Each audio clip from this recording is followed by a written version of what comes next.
لە دوای ڕاگەیاندنی ئەنجامی هەڵبژاردننی پەرلەمانی کوردستان لەلایەن کۆمیسیۆنی باڵای هەڵبژاردنەکانی عێراقەوە زۆرێک لە لایەنەکانی ئۆپۆزیسیۆن ڕایانگەیاند کە ئەو ئەنجامانە ئەنجامی ڕاستەقینەی ئەوان نییە و ساختەکاری لە هەڵبژاردندا کراوە. کۆمەڵی دادگەری وەک یەکەم لایەن کشانەوەی خۆی لە پەرلەمان ڕاگەیاند و ڕەتی کردەوە کە بەشدار بێت لە پەرلەمان و هەڵبژاردنێکی دیزاین کراو.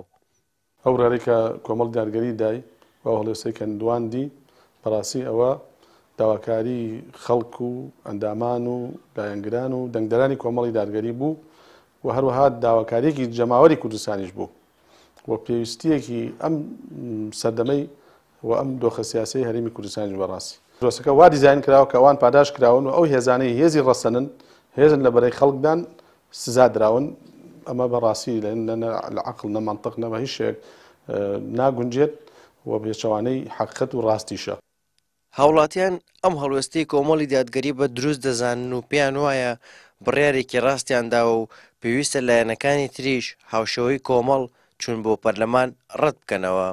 ئەوەی کە لایەنەکانی تر بێژگە لە دوو لایەنی سەرەکی حکوومەت قساگەن لەسەر ئەم بوارە ئەوەیە کە گەندەڵێکی زۆر کراوە، ئەوەیە کە بە هەموو شێوەیە پێشێلکاری کراوە و ئەم پرۆسەی دەنگدانە پێشرکاری لەسەر کراوە. ئێمە بە پێ ئەوانەی کە بینی ومانە بەڵە پێمان وایە کە پێشەلکاری کراوە.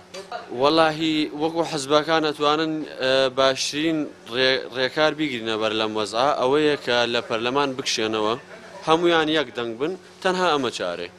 بەلای من ئەگەر دەرکەوێت بۆ هەموو معارەزەکان باشتر وایە بەشداری نەکەن، ئەگەر هاتووە هەڵبژاردنەکە دەستکاری کرابێ یا تەزویری تیابێت.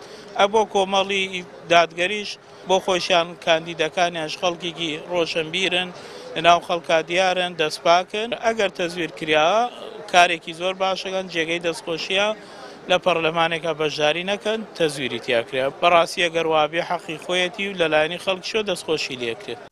یەکێک لەو هاوڵاتیانەی کە قسەی بۆ پەیام کرد دەربارەی ڕەتکردنەوەی ئەنجامی هەڵبژاردن و بەشداری نەکردنی کۆمەڵی دادگەری باس لەوە دەکات کە ئەو ئەنجامانە هی کۆمەڵ نین و ڕێژەی دەنگی کۆمەڵ زۆر لەوە زیاترە.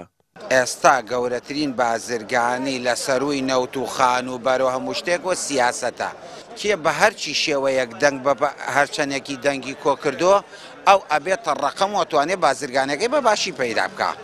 کۆمەڵی دادگەری من کە قسە بۆ بەڕێستانەکەم ئەتوانم سوێن بخۆم سەر بە هیچ ڕەوتێکی سیاسی نیم لە کوردستانە، بەڵام ئەو دەنگە بە دەنگی کۆمەڵی ئیسلامی نازانم حەقیقەتت بوێ کە پێی مرتاح بەمە پرسیاراکەی ئەوە دەنگی کۆمەڵ نییە، دەنگی کۆمەڵ زۆر لەوە زیاترە.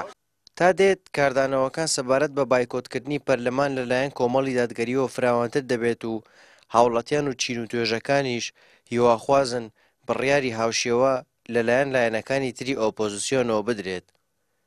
هارون ڕەشید، کەناڵی ئاسمانی پەیام، کەلار.